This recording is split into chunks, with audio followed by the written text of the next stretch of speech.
The brain that keeps you alive is the same brain that keeps you stuck, not as metaphor, as mechanism. What evolved to protect you from physical danger uses familiarity as its primary proxy for safety.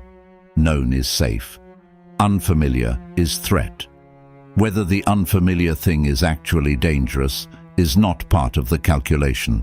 Novelty itself is the risk signal. The system doesn't evaluate, it reacts.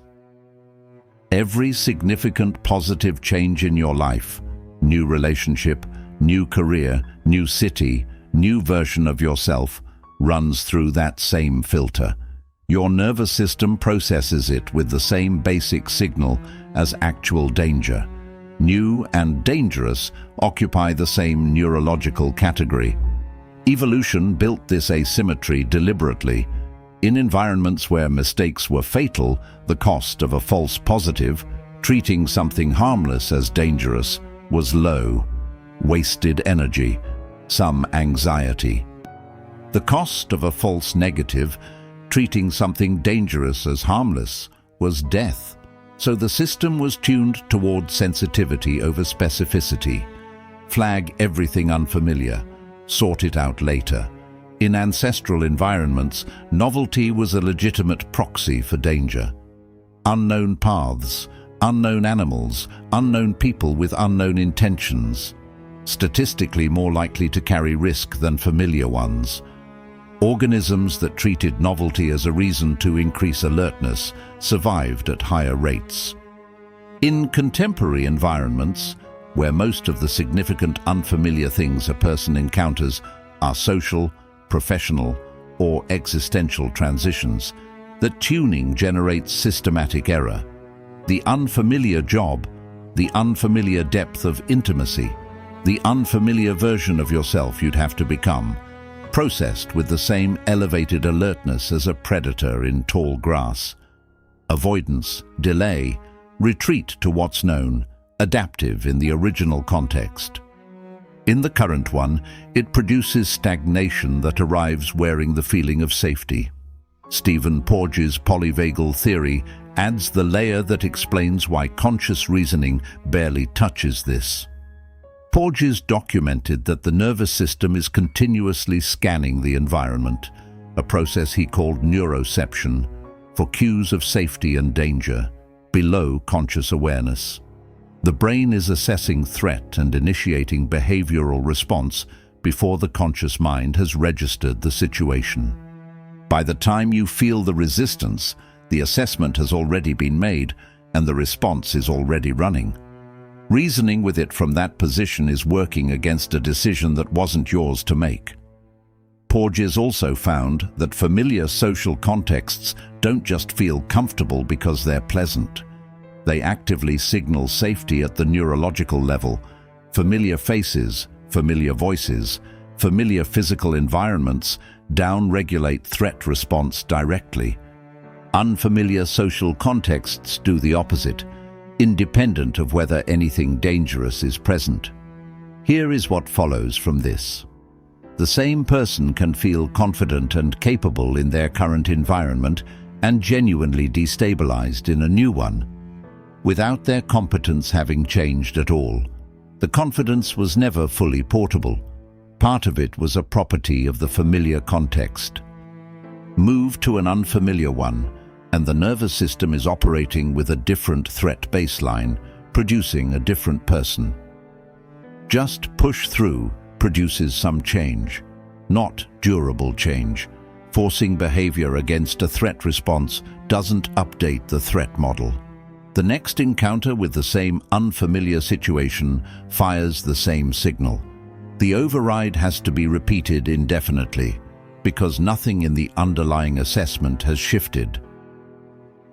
Hanson's work on the negativity bias documents the second layer of the problem. Negative events are processed more deeply, stored more reliably, and retrieved more easily than positive events of equivalent intensity.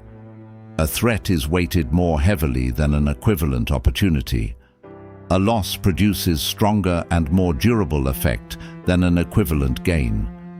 Hanson describes the asymmetry as the brain being like Velcro for negative experiences and Teflon for positive ones. Same evolutionary logic. In environments where mistakes were fatal, the system that remembered threats more reliably than opportunities survived at higher rates. What this produces in contemporary life is a specific distortion in how the prospect of change is evaluated. Anticipated discomfort is processed more powerfully than anticipated benefit. Memories of previous failure, vivid, emotionally weighted, easily retrieved, outweigh the vaguer, harder-to-access sense of what improvement might feel like. A single significant failure in an unfamiliar direction can anchor the nervous system's threat assessment of that entire domain for years.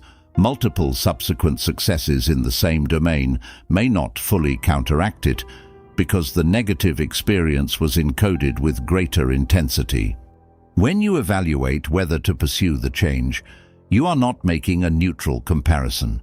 You are comparing a high-resolution threat built from real memory against a low-resolution hope built from imagination. Motivation processes through the prefrontal cortex, which is slower and weaker in its behavioral influence than the limbic system running the threat signal. Wanting the change and making the change are driven by different systems with different levels of access to behavior. Martin Seligman's learned helplessness research established the most extreme version of this mechanism. Animals and people exposed to aversive conditions they cannot control learn over time to not try, not just in the original context, but in new contexts where control is actually available. Repeated exposure to uncontrollable aversive conditions builds a generalized expectation of uncontrollability that persists even after the conditions change. Seligman's subjects didn't try to escape situations they could escape because their nervous systems had learned that escape attempts produce nothing. Applied to human psychology, the person who has experienced enough failure, enough uncontrollable adversity, enough evidence that effort doesn't move outcomes, stops trying in domains where trying would actually work. A model built from prior conditions is running an automatic assessment in current conditions where it no longer applies. The foundational contribution of this research was to depression, but the mechanism operates across a spectrum. The clinical syndrome is one end. More common is the person who doesn't apply for the position, doesn't pursue the relationship, doesn't attempt the creative work, not from evaluated pessimism about the current situation, but from a model running automatic assessment. This will not work. Often the model is wrong. The behavior it produces is identical to when it's right. What makes this particularly difficult to catch is that the assessment doesn't present itself as a model from the past. It presents itself as clear perception of the present, realistic appraisal of actual obstacles, appropriate caution. The nervous system's conclusion arrives dressed as judgment. Seligman's later work identified a cognitive pattern he called explanatory style, the habitual way people explain negative events to themselves. People with pessimistic explanatory style attribute failures to causes that are permanent, pervasive, and personal. It will always be this way. It affects everything. It's my fault. People with optimistic explanatory style attribute failures to causes that are temporary, specific, and external. This time, this domain, this circumstance. Learned helplessness develops more readily in people with pessimistic explanatory style because each failure confirms the permanent, pervasive model rather than being stored as situation-specific information. Over time, the model becomes self-sealing. New failures confirm it, and because the person has stopped trying, there are no successes to disconfirm it. The nervous system isn't being irrational. It is updating accurately on the evidence available. The evidence is systematically incomplete because the behavior the model produces ensures it stays that way. professional identity is where the confusion between safety and stagnation produces its most sustained damage. Career inertia, continuing in a direction that is no longer working because changing direction feels more threatening than staying, follows the basic mechanism precisely. Familiar paths are processed as safer than unfamiliar ones, independent of whether the familiar path is objectively less risky. In many cases, staying in a failing professional situation carries substantial objective risk. The threat detection system doesn't evaluate objective risk, it evaluates familiarity. Timothy Butler's research on career stagnation in high-achieving professionals found that maximum stagnation typically followed periods of maximum investment, years of training, years of building expertise in a particular direction. Higher investment produced stronger pull toward continuation. Sunk cost logic doesn't explain this. The sunk cost fallacy is well documented, and these are high-functioning people who know about it. What drives the pull is something the sunk cost framing misses: the identity built around the professional role. Changing careers isn't just facing an unfamiliar path. For someone 15 years into an expertise, it means facing an unfamiliar self. Who they would be on the other side of the transition is genuinely unknown, and the threat system treats that unknown with the same signal as physical danger. Identity discontinuity activates the threat response at a level ordinary unfamiliarity doesn't reach.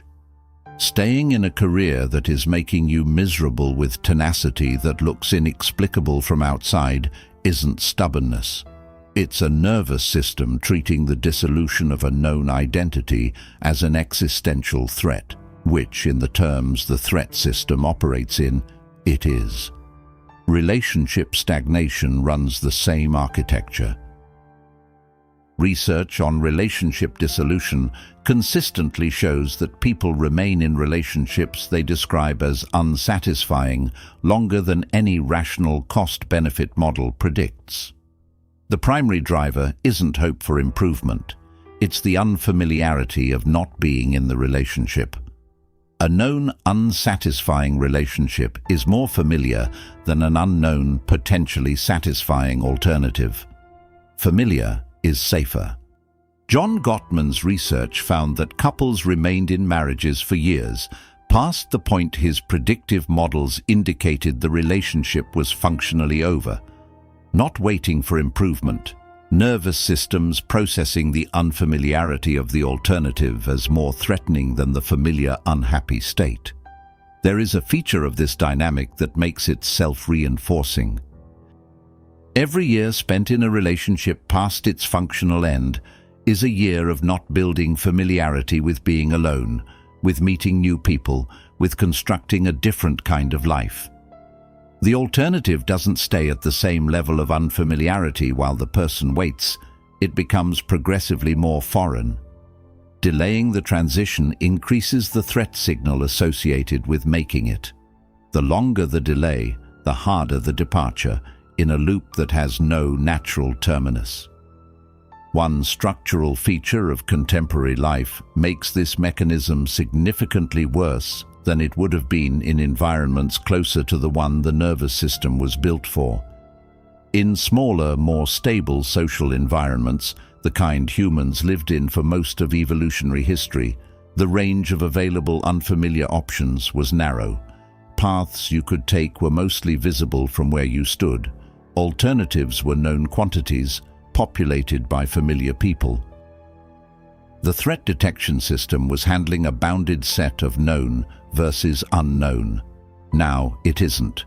Every visible career, every relationship structure, every geographic option, every version of a life that could be lived, all visible, all available as comparison, almost all unfamiliar. The unknown is effectively infinite. Barry Schwartz documented the result as the paradox of choice. More options decreases satisfaction and increases anxiety rather than well-being. More options means more novelty, which means more threat signal, which means more avoidance pressure. What manifests as paralysis and chronic indecision is a threat avoidance system running at full capacity in a context it was never calibrated for. Schwartz found that people with more options not only reported less satisfaction with their eventual choices, they reported more regret, more anxiety about whether they had chosen correctly, and more tendency to second-guess decisions already made. The abundance of alternatives kept the alternatives active as comparisons even after a choice was made, preventing the consolidation that produces satisfaction. Every unchosen option remained a potential indictment of the chosen one. The person who can't choose isn't weak or too demanding. Their nervous system is doing exactly what it was built to do at overwhelming scale. What actually moves the system isn't motivation or the rational case for change. Direct contact with the unfamiliar, accumulated gradually at an intensity the nervous system can process without triggering full defensive response, recalibrates the threat signal at the level where it operates. Exposure therapy works not by convincing people that feared things are safe, but by allowing the nervous system to accumulate experience of feared situations without the predicted catastrophic outcome. Repeated contact changes the threat assessment. The system updates from experience in a way it doesn't update from argument. Incremental movement into unfamiliar territory, not the dramatic leap motivational framing recommends, slowly changes what the nervous system registers as familiar. The threat signal decreases. Behavior that previously required enormous prefrontal override begins to require less, because the underlying assessment has shifted rather than been overridden. Joseph Ledoux's research on fear extinction adds a precise layer to this. Fear memories are not erased by extinction. They are inhibited by new learning laid on top of them.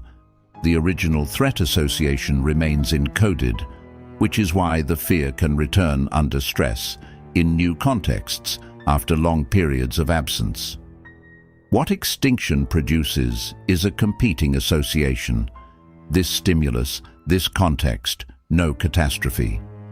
With enough accumulated experience, the competing association becomes stronger than the original threat encoding. Overriding the threat signal requires constant reapplication.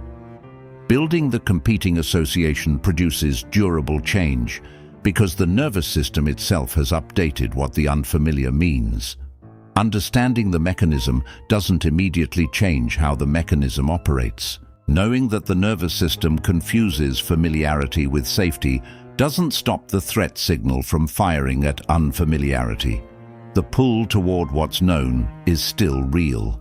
Anxiety about unfamiliar directions arrives with the full weight of a genuine warning. What changes is interpretation. A person who understands the mechanism can ask, in the moment, resistance arrives. Is this signaling that something is wrong or that something is new? That distinction doesn't eliminate the anxiety. It changes what the anxiety is evidence of, which changes not easily, not reliably, but sometimes what behavior it recommends. The final layer, the nervous system's definition of safety, is self-defeating in a specific way. Safety, in the threat detection system's operational terms, means returning to the baseline of familiarity. But baselines are not static. Every period of stagnation narrows what feels familiar. Every avoided transition makes the next transition slightly more threatening. The window of what the nervous system processes as safe contracts over time, because the system calibrates to recent experience. Spending years avoiding unfamiliarity doesn't preserve a position. It lowers the threat threshold for novelty progressively. Things that would have felt manageable years ago feel overwhelming now, not because those things have changed, but because the baseline has shifted toward a narrower definition of familiar. People who stop growing tend to become more rigid rather than more stable. more sensitive to disruption rather than less, more threatened by ordinary life transitions that wouldn't register for someone who had maintained contact with the unfamiliar. A job change that would have seemed like a reasonable risk at 30 feels catastrophic at 45, not because the stakes are objectively higher, but because the nervous system has been calibrating to an increasingly narrow range of familiar experience for 15 years. Each year of avoided transition recalibrated the threat threshold slightly lower. The accumulation is invisible in the moment and consequential across time. Carol Dweck's research on fixed versus growth mindset maps onto this mechanism at the level of belief. But the mechanism runs deeper than belief. People with fixed mindset avoid challenges because failure threatens a fixed self-concept. People with growth mindset pursue challenges because failure is information rather than verdict. What Dweck found is that these orientations produce different patterns of neural activation in response to mistakes. Different at the level of how the nervous system processes error signals, not just different in conscious attitude. The mindset isn't just a story someone tells themselves. It is a trained pattern of response that over time becomes the default, shapes what challenges get approached, and determines whether the nervous system accumulates the kind of graduated exposure that keeps the window of familiarity from contracting. The safety the system was defending has, through defending it, become smaller.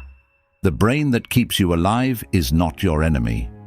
It is operating exactly as it was built to, protecting what it knows, flagging what it doesn't, conserving the familiar because the familiar survived. What it cannot do by design is distinguish between the threat of a predator and the threat of becoming someone you haven't been before. That distinction belongs to you. The nervous system will not make it. It will keep you exactly where you are, calling it safe, while the ground underneath slowly contracts. If this video shifted something for you or gave you a different way of seeing how your mind works, consider subscribing. That means a lot. I'll see you in the next one.